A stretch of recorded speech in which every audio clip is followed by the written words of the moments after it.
This is the Relevant Podcast.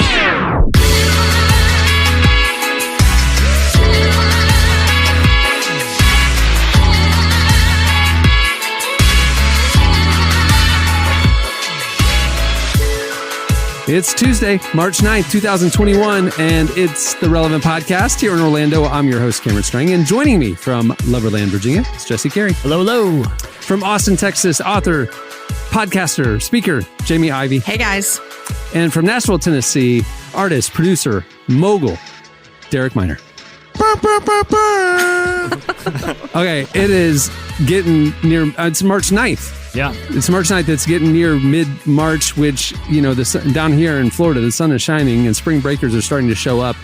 This is the time of year when, you know, everybody goes outside again, and I'm excited about it. Yes. I had a little adventure this weekend, guys, you know. Oh, a little spring. Yeah, a little early fling. spring break. A little spring fling.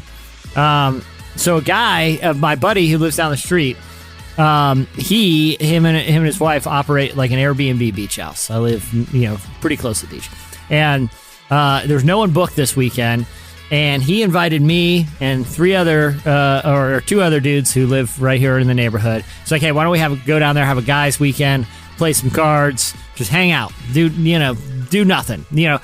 And I was like, heck yeah, man. I've been in kind of various states of quarantine coming on a year now. This sounds fantastic. You know, we took all the precautions beforehand. Anyway, we show up, and I don't know about you guys. I don't know Jamie, I know you've been able to do some traveling. Derek and Cameron, I know, you know, you guys have done things here and there, but it felt like a taste of freedom and indulgence. It's like, look, man, it's been 11 months. It's been 11 months playing it cool. We're just going to let it rip. Well, one of the guys there, he you know, when he was living kind of normal day-to-day life, was just eating and consuming things like a normal person would. But evidently his wife is very, very health conscious. And he told an anecdote. He's like, guys, you don't understand the levels of health in my house. He's like, my wife the other day brought home unfrosted Pop-Tarts. Which one? I didn't even know you could buy unfrosted Pop-Tarts. Like, okay, listen, if you're buying Pop-Tarts at all, you're not that health conscious. Might as well go ahead and put the frosting on. No. But here's what he said. These were a treat for the kids. And the kids were running around the house cheering and high-fiving that they received unfrosted Pop-Tarts. He was saying it as an example of this is the level of desperation. Like, quarantine has gotten to the point where my family has had so little sugar that unfrosted Pop-Tarts, you're acting like Ghirardelli's is setting up a chocolate fountain in the home, you know? Yeah. So we bought a bunch of snacks and beverages, as four dudes kicking around a beach house would do. And he decided tonight wanted to tear into a bag of double stuffed Oreos, you know? Like, I'm a guy's weekend. I'm going to make it. Okay. In the next 24 to 30 hours, by our count, he consumed north of 75 double stuffed Oreos. Okay. I mean, it was several bags worth. All right. Okay. I was like, is that a lot? I don't know how many's in a sleeve. I think I want to say it was about 15 to a sleeve. So quite a few. We're talking in the 5 sleeve area. But I mean, when you think about it, guys, that is just a giant ball of Oreo in your stomach. Okay. That is a lot of Oreo to just be sitting in.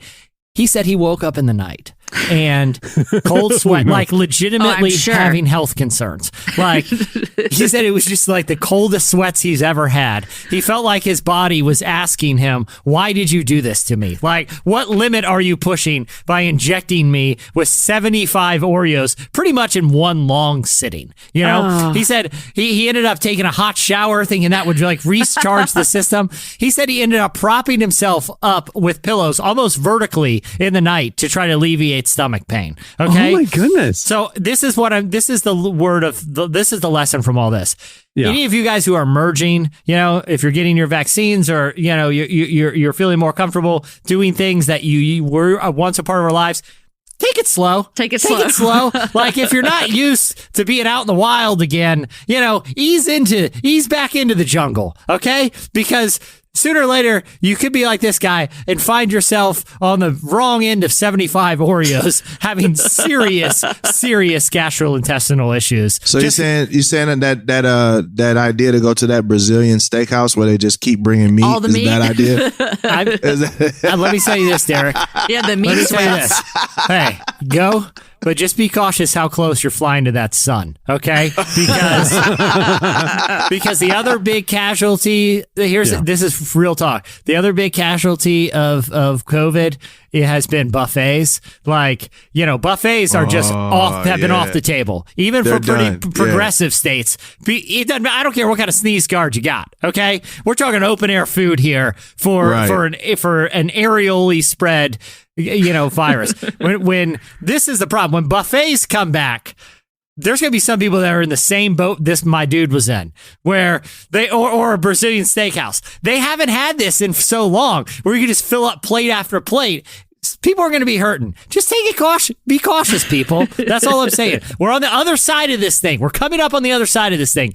Be cautious from here. Take it You slow. want to know one of the worst feelings in the world? One of the worst feelings in the world is meat sweats. Yeah. Have you ever ate so much meat that you just start sweating? Like, what is happening to me? That Have just you? feels Because I've bad. seen it and I've been with people who have, but I've never personally experienced it. I've had it, bro. That's the reason I brought that up, because I went to a Brazilian steakhouse. This was back when I was like young, just now starting to get some money. I'm like, all right, we're going to go to, I forgot which one it was, Rodizio or one of those joints.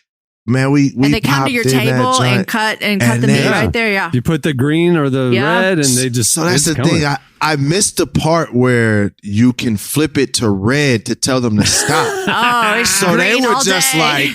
like, just giving me stuff. And then growing up black and poor, like mama's like, you're cleaning the plate. So like I was trained to clean my plate. So it's like Especially I'm getting. I'm like, it's lamb chops, it's all this stuff. So like, I'm like getting it and I'm just like eating it. And look, the girl, she felt so bad for me. I'll never forget it. It was this nice lady. She looks at me, she says, hey, if you want to, you can turn it over to red. Oh my gosh. She felt, because she saw it, it's like, I think I had lamb chops behind my eyes. Like, But Derek, you're like goldfish, they say like, they'll keep eating until they like pop. That's why you got to be careful how much food you put in the bowl. You don't have to eat it just because it's on your plate. You could I was like right out of college though. Like, you know what I mean? So it was like for me, it was like, oh man, this is great. I haven't had this. Oh, y'all got bacon wrapped that? Oh yeah, I'm in there. Like, you know what I mean? So I'm like going crazy. Like, it's, it was that. I mean, like now, nah. First off, like once you hit 30, like eating changes. Like the same stuff. Like if I have a steak, like I used to be able to eat burgers and steaks all the time. Like if I eat red meat, I'm done for the day. I don't know, man. Like Jesse eats like he's 10 still. So I don't. I will say this though. In college though, you do have the impulse of like a marathoner. Like in the weeks leading up to, you're like, I got to eat as many carbs as I can because I don't, I got this race. I don't know where I'm going to be getting them again. When you're in college and you're just eating cafeteria food and someone takes you out for a nice meal, you eat beyond the point of, or if there's more, if someone orders pizza, there is no who throwing out the last slice. Right. There is no last, because if you're in college, you're like, I don't know when the next time a meal like this is coming. I'm going to store it away. I'm going to store it away like a bear in hibernation because it could be a while before one of my friend's parents invites me over for a meal again, Facts. All right. Well, we have a great show in store for you today. You can overindulge on this episode. You don't need to pace yourself. This episode, you can just take it all in. Coming up later, we talk to pastor, theologian, apologist Tim Keller. Joins us today. He has a new book coming out called Hope in Times of Fear. It's about the resurrection, and we talk about that. And also, we talk very honestly about the reality that he's facing death right now. He's had a very scary cancer prognosis, and he's very open about that. And he talks to us about that as well. So we talk about facing death and resurrection with Tim Keller, one of our favorite theologians and pastors. Coming up later on the show, we also have your feedback at the end, and stay tuned. Up next, right now, it's Slices. Every day I wake up from a dream into another dream.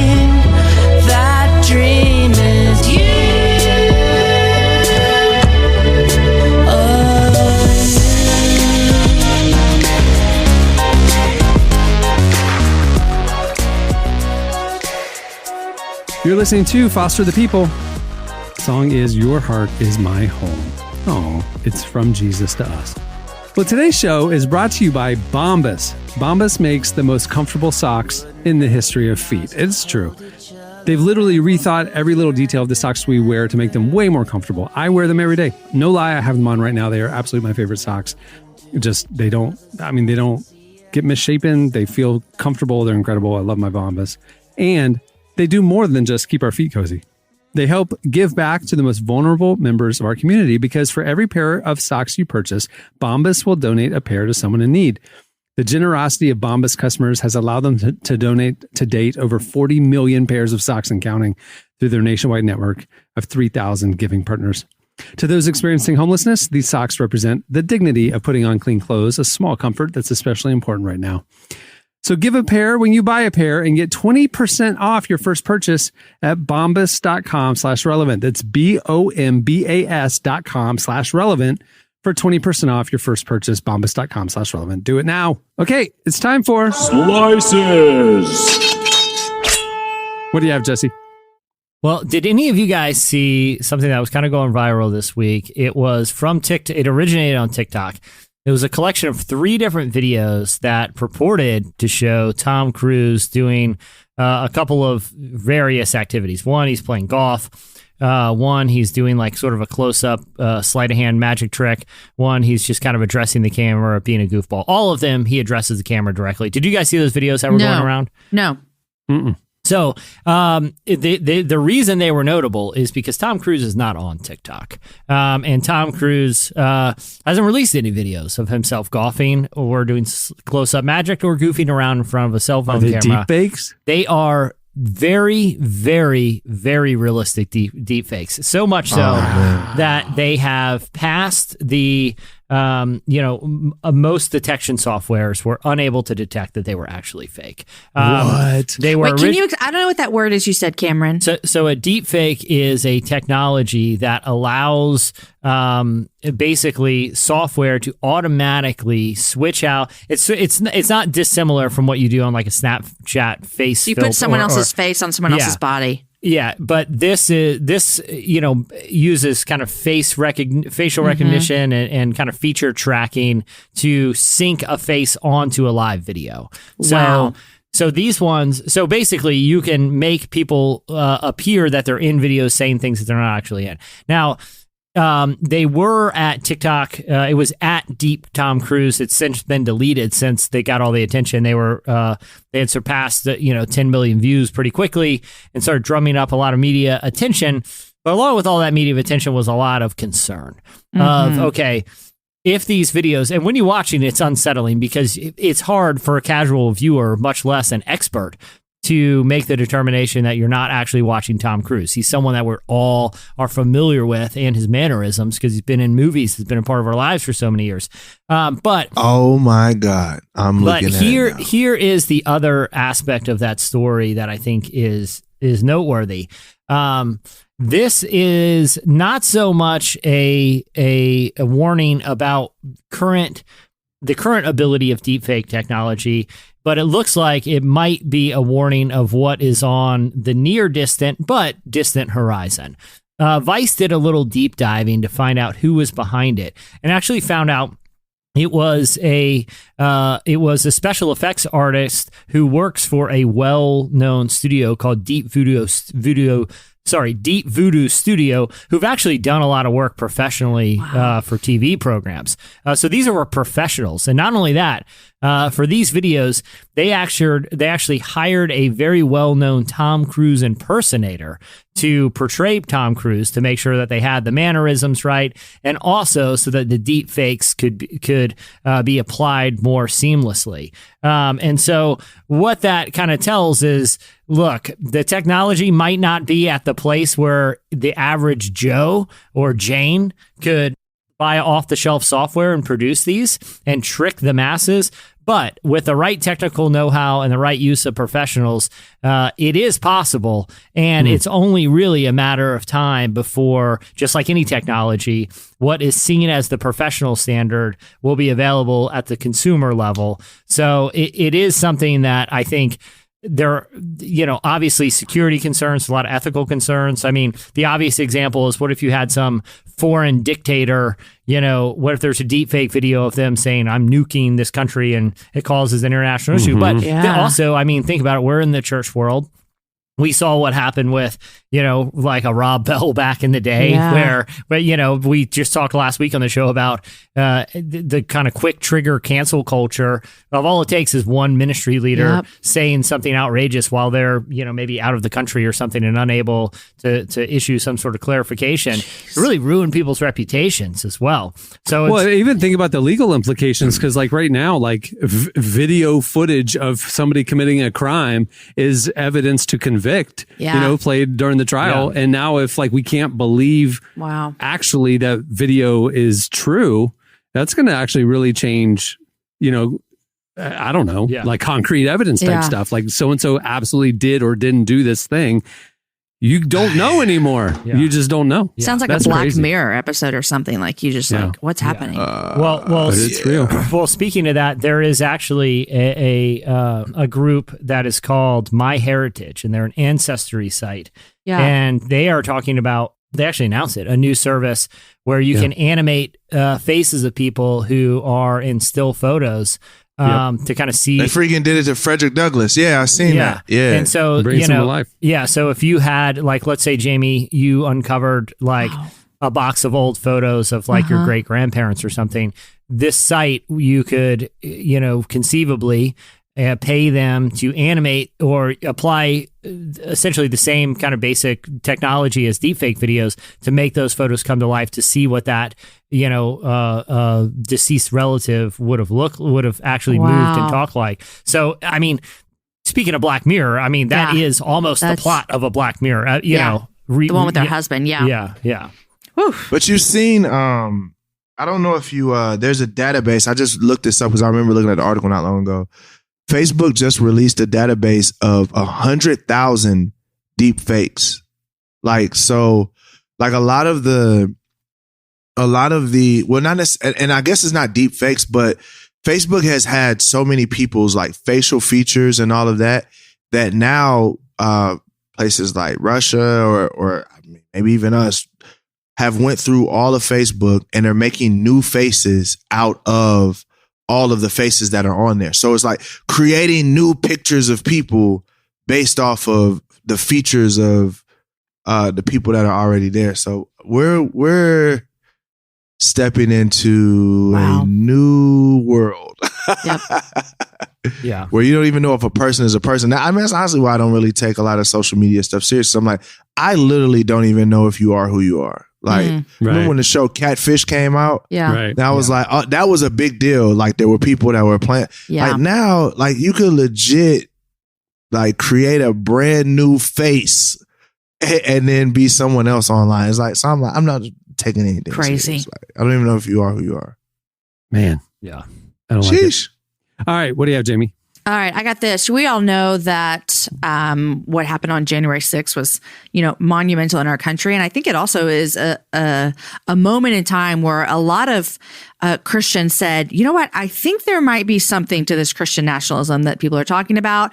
And so just recently, more than 100 evangelical leaders have signed a statement condemning Christian nationalism. A part of the letter that they put out, it says, we recognize that evangelicalism and white evangelicalism in particular has been susceptible to the heresy of Christian nationalism because of a long history of faith leaders accommodating white supremacy.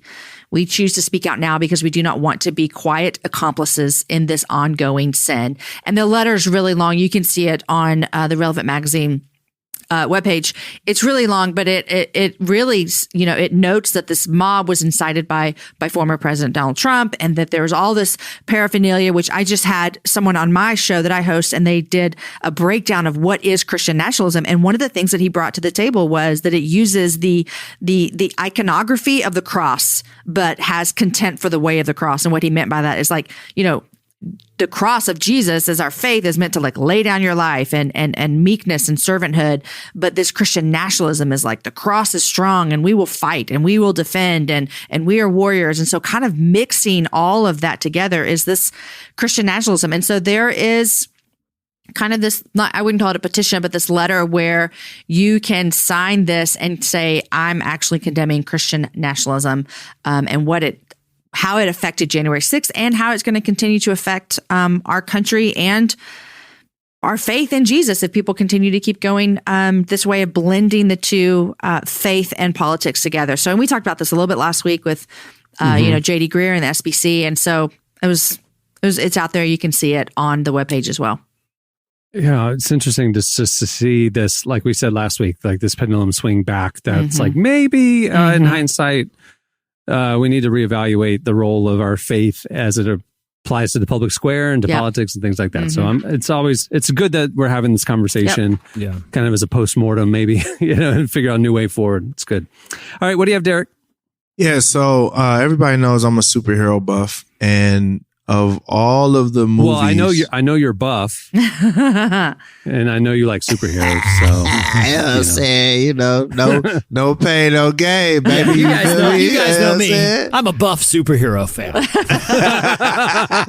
I like to throw in one adjective before I describe it. But I'm a huge fan of superheroes, and I love Marvel, but my three beloved characters that are near and dear to my heart: Superman, Batman, and Wonder Woman. Those are the. So you're a DC person. I love those three, and Flash. I would throw Flash in there, but those three are kind of like it's like Marvel plus those three, and then Flash. You know what I'm saying? I feel like Flash is kind of like a fast Spider-Man. So, but anyway. So you're not a big Aquaman. No. Underwater guy. Yeah. Totally lame. I'm cool. I'm cool on that. But everybody that's been a DC fan knows that DC movies have been pretty awful, except for the Batman series with Christopher Nolan and some of the throwback stuff. And Superman hasn't got off the ground good since Christopher Reeves. So Ta-Nehisi Coates, the writer who wrote Between the World and Me, he also writes the Black Panther comics and the Captain America comics for Marvel, is actually going to be directing a new Superman film. So I think that's going to be pretty interesting because he's a really, really good writer. Like, as far as his comic book writing is amazing. I got the first Black Panther joint that he wrote, and it's really, really good. Here's the kicker, though. People think he may make Superman black. Really? Yeah. So I'm like, I don't know how that's. Listen, man, we just talked about Mr. Potato Head and Dr. Seuss. I don't even want to know what the world's gonna look like if you take the most iconic white guy, because Superman is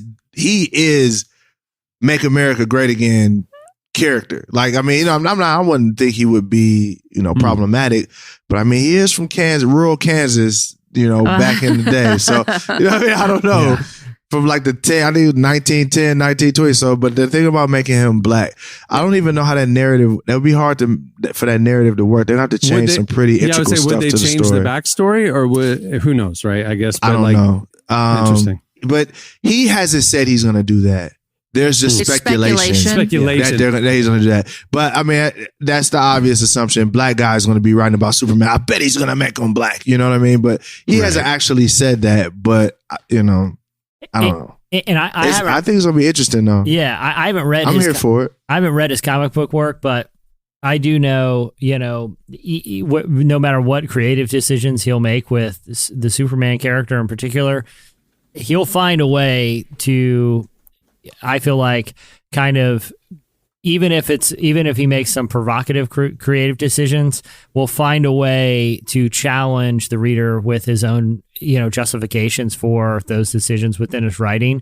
I feel like he is a master at that, of kind of making an entry point to an idea, something that would seem somewhat, maybe polarizing, but actually unpacking it in a way that's extremely rational, that by the time you get to the end of the work, you're like, I actually see what, I actually agree. Even if I came in kind of feeling like, oh, I'm on the other side of this, I'm kind of reading this for, because I want to disagree with the author. he's brilliant. Like he will, whatever he executes will be done in a way that will be constructive and thought provoking in the right way. For anyone who hasn't read a lot of his work, I would suggest he wrote a couple of years ago. It's probably, and it's not, I say it's a magazine piece, but it's probably close to 10,000 words. But he wrote a piece for The Atlantic years ago called The Case for Reparations that, is an incredible piece of not just like American history and journalism and personal writing, but also of logic and reason that, kind of shows how brilliant he is. And I think it's awesome that he's doing Superman, because for so long, Superman, in addition to being kind of just a character that has sort of just institutionally been someone at the forefront of, kind of American pop culture, he's also been a stand-in for American values and conflicted American values. What is his what were the three virtues? Truth, justice, and the American way. Truth and justice and the American way have all had issues that have come under scrutiny in the last 5 years. Truth in the age of sort of fake news and conspiracy theories, justice with all the systemic issues, and people trying to figure out what the American way even looks like anymore. It's the perfect character for someone like a writer like Ta-Nehisi Coates to reimagine in a contemporary light. I think it's awesome. Yeah, I think that's why Superman hasn't translated to the big screen well, is because of those exact issues. It's like when you look at the Marvel characters and Batman, like the thing about Batman is Batman has embraced the darkness. Like when you look at that, it's like there's real tension there. But Superman never made really bad decisions. He didn't have a lot of tension. And I just think we don't really relate with that idea anymore. The thing I love about Ta-Nehisi Coates is I feel like because he's a comic book, he loves comic books, that he won't make any decision that will destroy the legacy of Superman. Like, I think that, that's the issue where you see when you take a comic book character or a book character for that matter.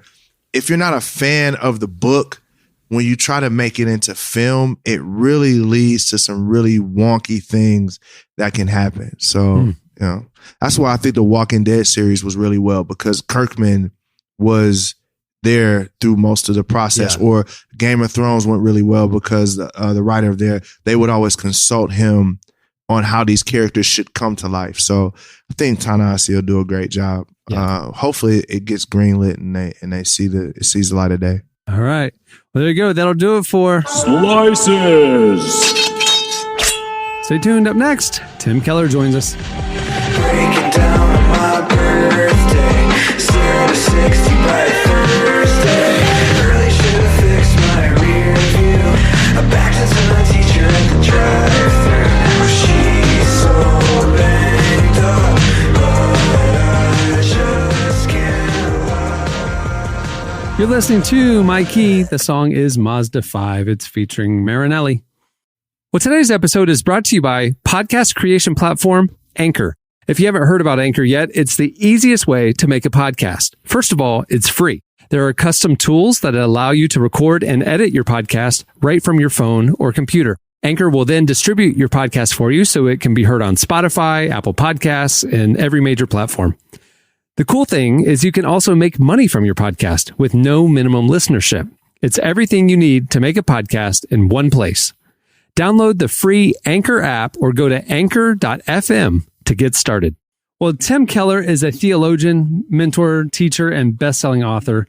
In late 2019, he started writing a book about the resurrection titled Hope in Times of Fear, which releases today. Good timing. Now, this was just a few months before the global pandemic issued in a new era of fear to the public sphere, and before he got the grim diagnosis that lent an intimate urgency to the biblical idea of a coming resurrection. We sat down with Tim to talk about that, about his new book, about death, resurrection, and so much more. Here's part of our conversation with Tim Keller.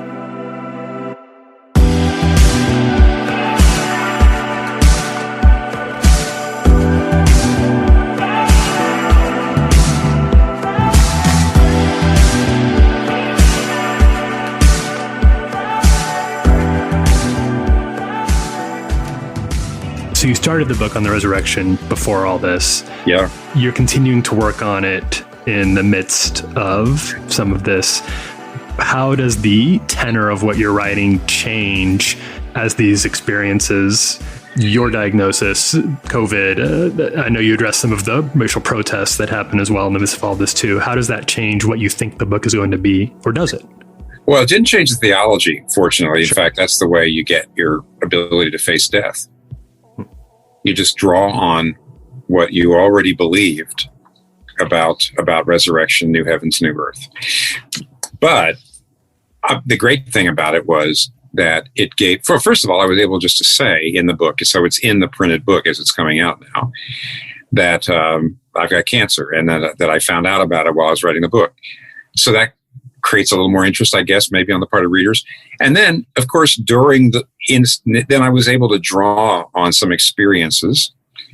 So in some cases, the revisions I made or the things I wrote don't directly invoke my having cancer myself, but I do think that there's an awful lot of insights and a lot of even examples I use that come because I was facing the cancer.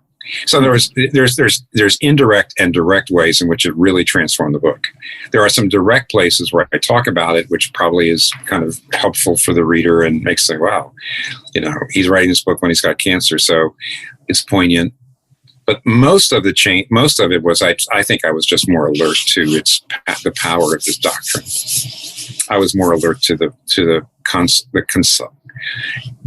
its power to console, its power to lift up, its power to comfort, and it's also its power to give joy. I was just much more alert to it than I probably would have been. So it's a little less of an abstract book than it would have been otherwise. It seems like there is and this is not exclusive to the resurrection, but probably the most frequent victim of this for people, we'll say like myself, who were raised in the church, grew up, has never not known that Jesus died and was raised from the dead 3 days later. That can become, you can get sort of, or I can get sort of numb to that power. We all can. It's like one of the most well-known Christian tenets probably out there. So when you start writing a book like this, how do you re-enchant that idea, or is that is it possible? Well, what I'm able to do is to say, I can use myself as a case study and say, the reality is that we are in denial about our mortality. There's a place in John Calvin's Institutes where he says, when we see a dead body or we go to a funeral, we philosophize about the shortness of life. But at a deeper level, we are in utter denial of it.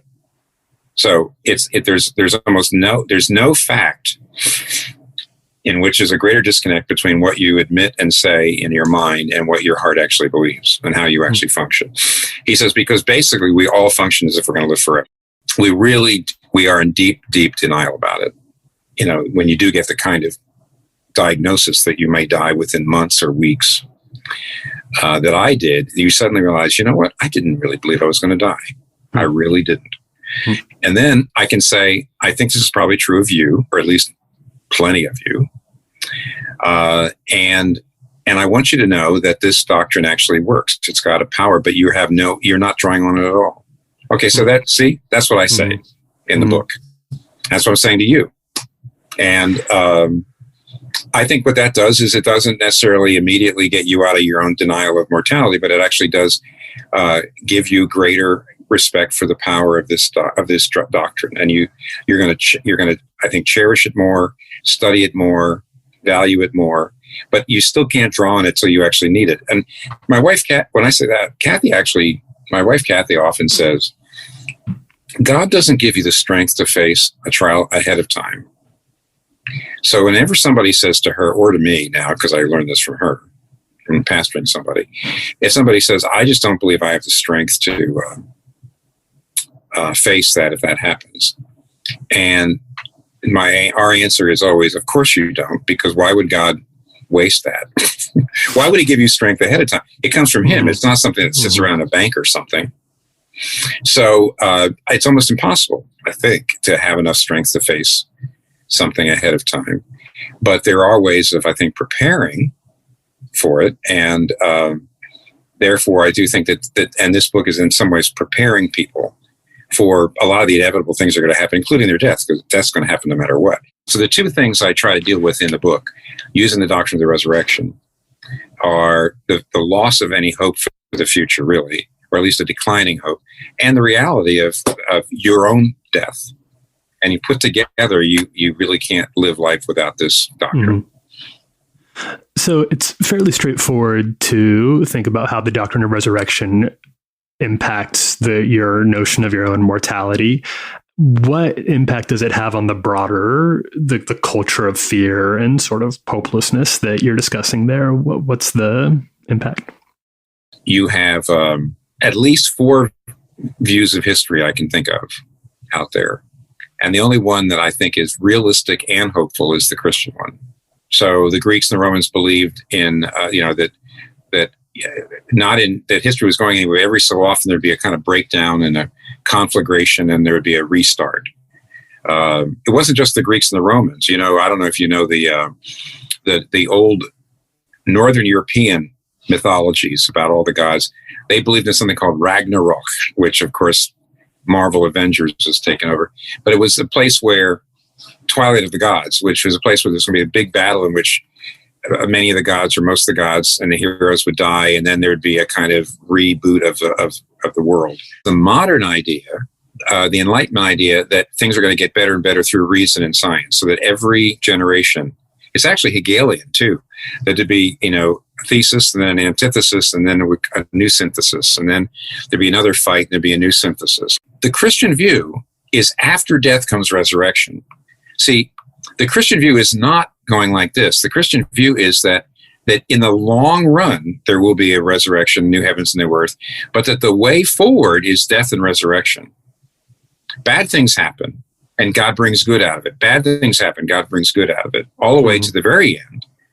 And what that means is you don't have a naive Enlightenment view that human beings are getting better and better.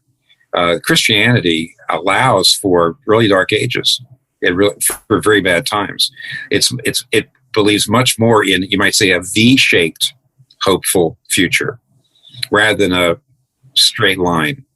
That it can go down and then up and then down up, but eventually, no matter what you are, no matter where you are, if you work for justice, you're going to see justice triumph. If you work for love, you're going to see love triumph. If you want the whole world to believe in Jesus Christ, you're going to see that too. But you see the difference? It's not naive, and it's not cynical, and it's not the cyclical view actually was also it was stoic. See, the cyclical view said life is what it's going to be, and you just put up with it. You don't try to change it. So the stoic view, where you just accepted things, the utopian view that it's going to get better and better, we're going to bring in the millennium.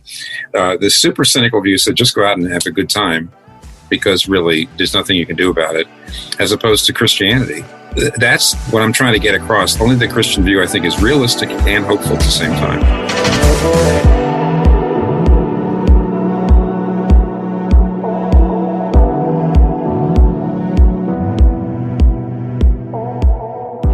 There's this growing, maybe not growing, but I certainly see more vocal representations of it now among my peers, among millennials, that pushes back against this idea of, because it makes God abusive or cruel, that he would put us through dark times and then tell us to just buckle up and something good will come out of it, I promise. How do you respond to that sort of pushback? Well, the answer is God himself got involved in it. In other words, since God himself in Jesus Christ actually himself got involved in that dynamic, and that dynamic is the way up is to go down, the way to rule is to serve, the way to become truly rich is to give all your wealth away, the way to really become happy is to not seek your own happiness but the happiness of others. So the way up is down. If God just said, no, that's for you, but not for me, then that would be hypocritical. But since Jesus Christ experienced it in you might say in degrees way beyond anything we're called to go through, then what's the problem? I mean, whenever somebody says it's really wrong of God to call me to do something like that, that's a person who just has almost no empathy for Jesus. I mean, I actually believe one of the goals of my prayer life is to really weep with Jesus when he's weeping and rejoice when he's rejoicing. Meaning I need to say, Lord, I just can't believe you did that for me. So I weep when he's weeping. And then rejoice when he's rejoicing, saying, Lord, after all you went through, I'm so glad you were exalted at the right hand of God. I'm so glad that you now have this place of honor after all you did for me. I don't hear people complaining about suffering. In no way do they seem to be thinking and praying into Jesus on that. Because then everything that we're going through seems very small. So it's a lack of proportion when people do that, I think, and just leaving Jesus out of the equation. So per all that, then, I feel like when we when we talk about hope, we tend to mean it in sort of this mental jujitsu trick, like be happy, don't be sad, like maybe things will go well instead of going poorly. What's the corrective based on the doctrine of the resurrection of what hope should actually look like, or a definition of hope for us? Yeah, well, see, the trouble is, it's just like our word for peace. Peace is a very a really weak English word for conveying the Hebrew word shalom. Now, you probably heard that before. I think we've talked about that so much in the Christian world that people realize that shalom means more than just, our word peace means absence of hostility. Shalom means full flourishing. So we kind of know that the word, we even use the word shalom, just because we know the English word peace doesn't work well. Well, the English word hope doesn't get across Elpis, the Greek or the Hebrew words at all, because our word hope so means wishful thinking. Our word hope means hope so. Mm-hmm. It actually means uncertainty. It's what it does. I mean, in other words, optimistic uncertainty. That's what hope is. Optimistic uncertainty. And you can just see, if you just start to look up 10 places in the Bible, any 10 places, you'll see the word hope actually means assurance. It really means proper confidence. Or another way to put it is proper confidence and assurance in something that can't be proved. That is to say, something that you can't prove to everybody, but that you have actually real assurance. And I do think the assurance is a combination of, it makes sense rationally, but also it's also a spiritual gift. It's sort of like faith. It's something that God can trigger in your heart through his Holy Spirit. So hope is both something that is partly there because I've thought about it. So my hope in the resurrection is not, I hope in the resurrection. I hope so. My hope in the resurrection is a confidence that it's really going to happen. I'll just tell you right off the bat is, for example, the first chapter in this book is a kind of summary of arguments for the idea the resurrection really happened, which means 80% of what I say there is N.T. Wright, because N.T. Wright not only wrote the big book on it 20 years ago, but he's written some other stuff on it, basically making the case to say that the resurrection is about as secure a historical fact as most historical facts from ancient times. Mm-hmm. Or actually, he would say it's as secure as any historical fact from ancient times, because obviously something that happened 2,000 years ago, he's going to turn around and say, it says here that Claudius died here and, his successor took his place. How much evidence is there for that? There's a lot more evidence for the resurrection than that. As long as you bracket out your philosophical presuppositions, mm-hmm. there's way more. So he makes this case. So I revisited that after I found out I had pancreatic cancer, and it was a help. Why? Because it was my thinking. Did it strengthen my hope? Yeah, because there's a rational aspect to it. The other aspect to it, though, is in prayer, the more God is actually real to my heart and not an abstraction. Also, the more I realize he's really there. is really there. And what is that? That's intuitive. Technically, the philosophers will tell you, Tyler, that if you look out your window and say, there's a tree in my front yard, that is an act of faith. You should say, I perceive a tree being in my front yard, but I can't prove it because I might be in the matrix. Mm-hmm. And my cognitive faculties might not be working. And the philosophers say there's no way to prove your cognitive faculties and your memory works without using your cognitive faculties and memory, which is what you're trying to prove, which is begging the question, which means all belief in your cognitive faculties is technically faith. So you should say, I perceive there's a tree in front of your yard, but you don't do that. Why? Because we know, but you have assurance that the tree's there. Yeah. Even though you can't prove it, you've got assurance. You do know that. You're really not in any doubt. You can get to the place where you have assurance in the resurrection, even though you can't prove it to all rational people. You can't do it. And it comes from both the reasoning and it comes both rationally and existentially. So that's how it worked. I had to go back when I realized I could die soon. It looks to me like, by the way, now looks like I'm not dying within months. On the other hand, I still got pancreatic cancer. And therefore, I need to continually, using my reason and existentially through my prayer life, keep that hope strong. So that's what it really means: confidence, assurance, not wishful thinking. What then do we lose if we, as a church, as the body of Christ, say the resurrection maybe wasn't bodily? It was it was a spiritual metaphor. It was he rose in some sort of analogous fashion. What do we lose? Well, I actually speak a little bit to that in the book to say, I also quote the famous John Updike poem where he says, "Don't tell me it was a myth. Tell me the amino acids rekindled," and he had a real body and all that. That basically is, I can just tell you as a person facing death, it's not that much of a consolation. Okay. I would like to know, here's the reason why. The thing that makes life meaningful to human beings is love. At the end of your life, nobody says, "Gosh, I wish I'd spent more time at the office." At the end of your life, what people say is, "I wish I had done a better job of being a friend or being a father or mother or whatever." It's really what makes life meaningful. And when people tell me, when atheists or others say, "Well, when you die, it's just over. So there's nothing to be afraid of." My response is, what you're saying is that death means the end of love. And you're telling me not to dread that? Mm-hmm.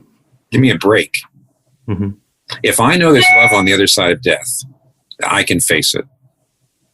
If I know there's infinitely greater love, then I can really face it. And if the resurrection was just spiritual, it just means he's lived on, and then you're giving me no assurance of that. And then it's I try to say that you lose an enormous amount if you do that.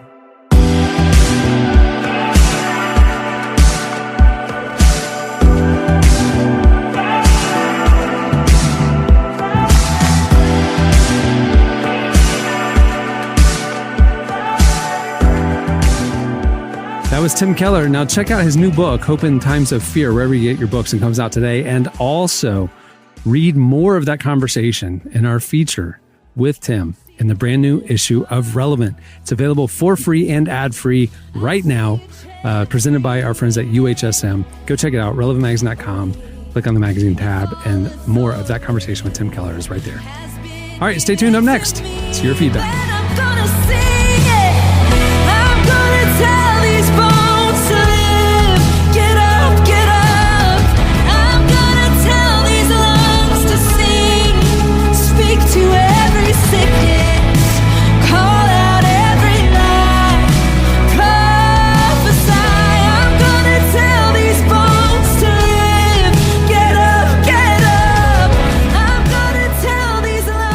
You're listening to a little jolt there, a little spiritual jolt, influence music, Melody Noel, Kim Walker-Smith. The song is called Prophecy and Sea of Victory.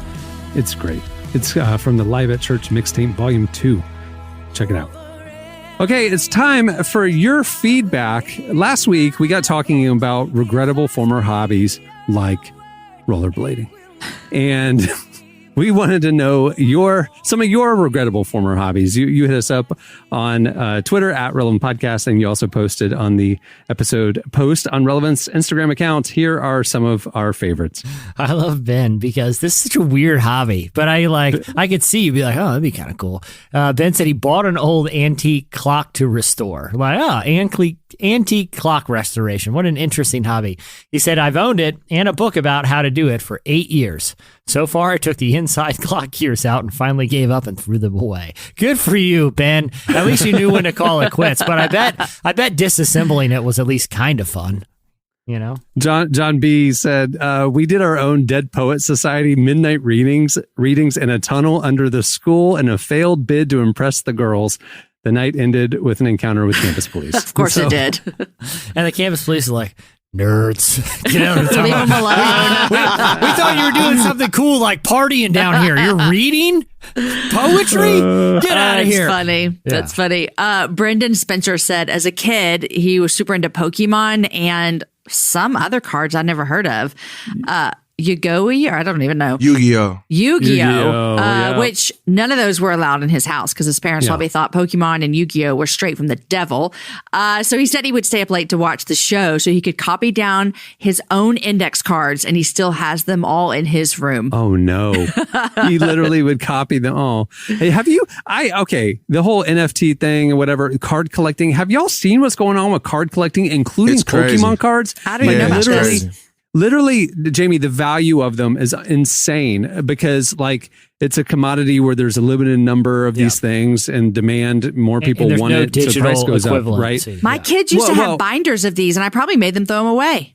So listen, like the rare cards and things like that, literally things that were going for $20 10 years ago are going for $1,000 now. It's insane. Oh my gosh. My son showed me a video the other day of YouTube star Jake Paul, who he was they do these unboxing videos. It's very common. Like they open a pack of collector cards and things like that. He opened a pack of Pokemon cards. The second card in the pack was a rare card worth $1 million. Hey, it's just, of course. It's a just kid got this? No, it's Jake Paul. He's an okay. adult, but the same thing's happening with NFTs with like NBA Top Shot, and which is like digital card collecting. It's unbelievable, this card collecting thing that's going on. Well, if you've got a binder of like old Pokemon cards, go find it. I'm gonna ask my kids. I got a binder of a bunch of basketball cards. I need to let see me what's taper going your on. expectations because somebody went down this road very recently. A couple weeks. I guess it was about a month ago. When do you put Christmas decorations back in the attic? What is it, January? I don't know. It was recently, and I was in the attic putting away Christmas decorations. I'm like, oh, dude, all my old baseball cards in a box. You know, must have got moved from my parents' house into this attic, and I didn't even notice. So I started going through them, and I'm like, dude, I bet I'm sitting on tens of thousands of dollars here. Okay, so I grab my son, and we start. I look online and what do I need to be looking for? And I found a bunch that I was sitting on, according to my calculations, on my phone and the internet with the cards I had found after about 3 hours of going through this box. I was sitting on close to $50,000 of cards. Easy. So I look up the closest card shop online. It turns out there's one right down the street, and it is awesome. Anyway, I go in there and I go talking to the card memorabilia guy, and I'm thinking he's going to be like, oh man, this is the greatest day of my life. This guy came in and I was like, hey, listen, man, you're going to want to sit down for this. Okay. I found some very rare items that you're going to want to see. And he goes, let me guess what happened. You were putting something away in the attic, found this old box, spent the last couple hours going through and trying to match up prices on the internet. Is that what happened? I was like, this has happened to you before? This is unbelievable. Anyway, he was quick to tell me that that there are so many stipulations of like what those, just because you find one of those multi-million-dollar cards does not mean it's worth. And even like, trust me, this guy schooled me, and he did it just to humiliate me, but I didn't care. But like, just how even if you kept a card in perfect condition, if the printer didn't cut the card in perfect alignment, like the middle image on the card has its own border around it, if that alignment isn't perfect to compare to the alignment on both sides on the top and bottom, which is something that is cut at the printer, then it loses almost all of its value. So it's like finding a needle in a haystack. It's like finding a perfect diamond in a pile of diamonds. Like, it is very hard to actually make money, but it is fun. Yeah. All right, last one. Rajiv Tiwari, he said at Virginia Commonwealth University, we didn't necessarily LARP, but we would fight with wooden swords to learn to spar. Like he said, it was like a Teenage Mutant Ninja Turtle Donatello staff type weapons. He said they would store the weapons in a guy's trunk and they would only do it at nighttime, and they did it for a year. What's LARP? What is LARP? Live action role playing. It's when people dress up as like medieval characters and they will literally like they have competitions like in a big city park or field, and like you have a king and whatever, and like somebody wins the battle. Like you drive by city parks and there's all these nerds running around with swords and stuff. They're all LARPing. Are they real swords? No, I mean, they're like, whatever. They play characters. Sticks. Yeah. Hey, how much you guys want to bet that this guy who's doing the fantasy LARPing at midnight is pretty good buddies with the people holding the poetry readings in the tunnels at night? They lived on the same floor in college. They're dorm mates. Yeah. All right. Well, there's more where that came from. Go check it out. It's good. Okay, it's time for this week's editorial question of the week. So we've been on this run of regrettable decisions. If you've noticed, there's been a pattern over the last few weeks. I don't know why. We're finding joy in y'all telling us your regrets over your life. We have another one. We talked earlier about Derek's meat sweats and Jesse's friend who ate 75 double stuffed Oreos in one evening. We want to know your regrettable food story. That's it. We want to know a time when it just did not go well for you. Hit us up on Twitter at Relevant Podcast, or you can comment on our Instagram post as well. Well, before we wrap up, I want to thank Tim Keller for joining us today. You can make sure to check out his new book, Hope in Times of Fear, wherever you get your books. It releases today. And like I mentioned, go check out more of that conversation and the feature in the brand new issue of Relevant. Now, if you haven't heard the announcements, you missed last podcast, whatever, the March-April issue of Relevant, issue 105, is out now. It just released last Monday. It features none other than Johnny Swim on the cover. They have a huge year in front of them. They tell us all about it. We also have Lakeith Stanfield, Hillsong United's Taya, comedian Nate Bargatze. More of that conversation with Tim Keller, Rachel Denhollander. We look at gender equity and church leadership. We look at the fight for climate change. There is so much in this issue. And guess what? It's available now and it's completely free and ad-free thanks to our sponsor, UHSM. Go check it out, relevantmagazine.com/magazine.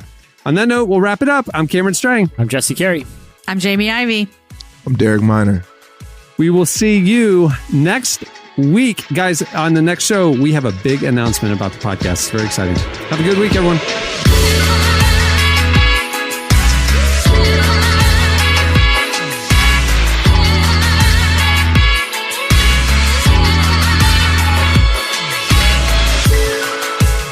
For listening to the Relevant Podcast. Check out our features, interviews, and news updates every day at relevantmagazine.com.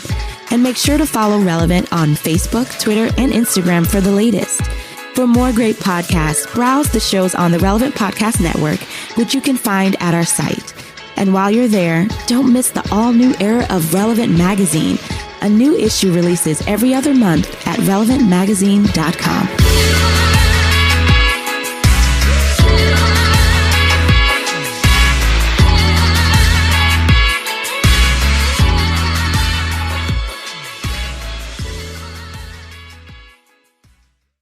You guys know me. I'm a buff superhero fan. Relevant Podcast Network. Time is precious, and so are our pets. So time with our pets is extra precious. That's why we started Dutch. Dutch provides 24/7 access to licensed vets with unlimited virtual visits and follow-ups for up to 5 pets. You can message a vet at any time and schedule a video visit the same day. Our vets can even prescribe medication for many ailments, and shipping is always free. With Dutch, you'll get more time with your pets and year-round peace of mind when it comes to their vet care. Go to Dutch.com to get vet care that is always there for just $92 a year.